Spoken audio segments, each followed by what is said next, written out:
Olá, amigos internacionalistas e CACDistas. No último dia 26 de janeiro, a Corte Internacional de Justiça, a CIJ, ela emitiu a sua decisão provisória naquele caso que foi solicitado pela África do Sul, no qual ela acusa Israel de genocídio, contra os palestinos que estão ali na faixa de Gaza.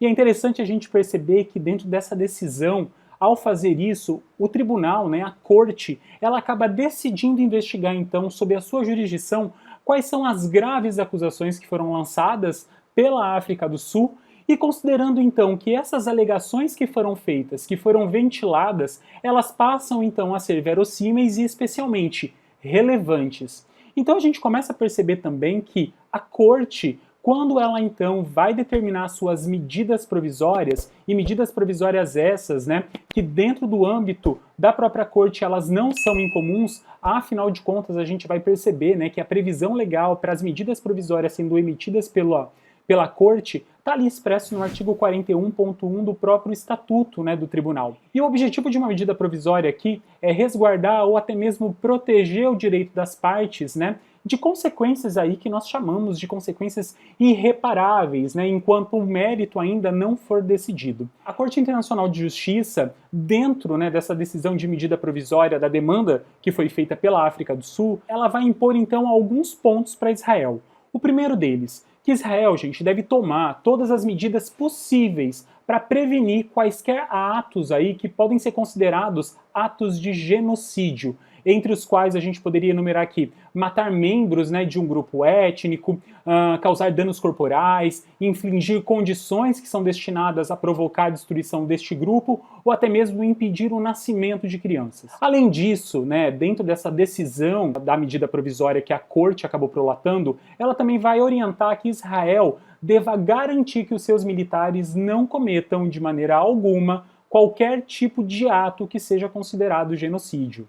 Ainda, a corte ainda salienta a Israel que ele deve prevenir e também deve punir qualquer tipo de comentário público que possa ser considerado, então, um incitamento ao genocídio ali na faixa de Gaza. Além disso, Israel também deve tomar medidas para garantir o acesso à ajuda humanitária em Gaza. E para a gente finalizar, essas medidas provisórias que a corte acabou então decidindo, ela ainda vai dizer que Israel deve impedir qualquer tipo de destruição de provas, que possam ser utilizadas em caso de genocídio, como também deve apresentar um relatório para o tribunal, para a própria corte, num prazo aí de 1 mês. É muito importante, bastante significativo essa decisão, porque pela primeira vez nós temos, em tese, então, um país do Ocidente figurando ali dentro da demanda da corte, dentro da jurisdição da corte.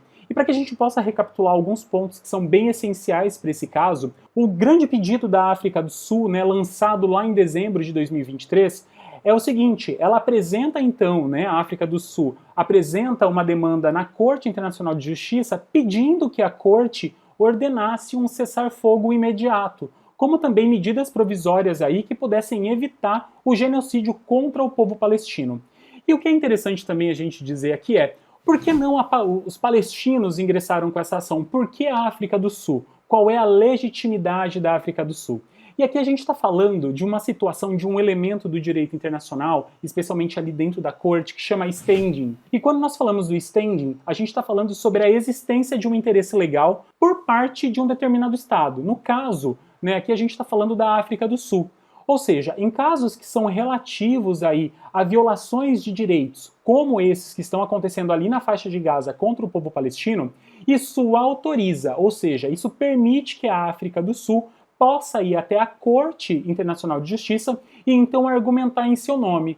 Afinal de contas, esse interesse legal da África do Sul, ele é um fundamento que está ali pautado dentro da Convenção da Prevenção e Punição dos Crimes de Genocídio de 1948, no qual vai dizer que todos os Estados partes, eles detêm uma obrigação chamada Obrigação Erga Omnes Inter Partes. Ou seja, o que eu quero dizer com isso? Todos os Estados, eles devem, de forma até mesmo conjunta, prevenir e punir o crime de genocídio, com base ali no artigo 1º da própria Convenção. Então perceba que é bastante significativa quando a gente vê o pronunciamento de uma corte internacional.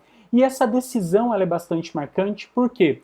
Por mais que a Corte Internacional de Justiça não tenha ordenado um cessar-fogo, ela reconhece essa questão como uma questão bastante complexa, né? E ela vai acabar envolvendo também, dentro dessa complexidade, a segurança de ambos os lados, né? A segurança internacional de ambos os lados. No entanto, a gente também percebe que a Corte Internacional de Justiça ela acaba determinando que Israel então tome medidas, né?